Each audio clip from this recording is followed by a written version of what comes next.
啊，这新竹市长高虹安的昨日审判决是讲伊无贪污，所以市政府遂寄出这复职的申请书。上新的消息是，目前呢，这内政部长刘世芳已证实讲已经有收到啊，即马公文是等咧签，也指出讲这相关的程序呢会真紧的来完成。要那高虹安这停职期间呢，拢总是有1.5个月期间，这是有通领一半的薪水，也会伫伊复职了后拢拍互伊。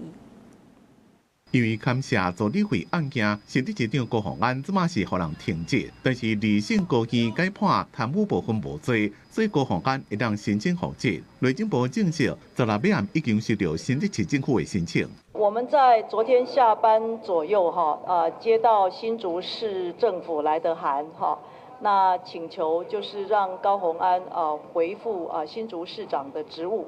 那依据地方制度法78条。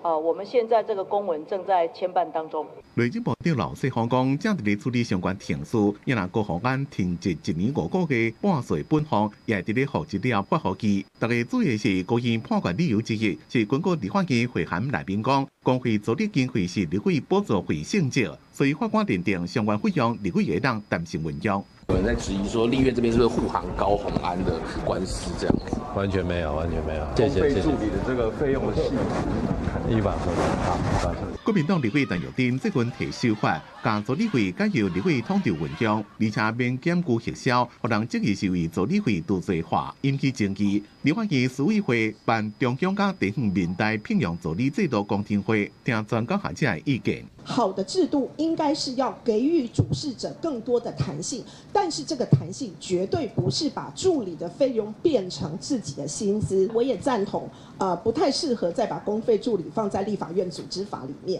专法我觉得完全没有必要，因为中华民国什么都不多，就法律太多了哈。专法里面再用任用，那请问他是公务人员吗？ 有法律学者讲，若是将助理费汇入去立委的口座，会造成税负的问题。 建议将制定专法，也果有人反对，法案经过实质审查了后，一定会有一波调解的攻防。记者综合报道。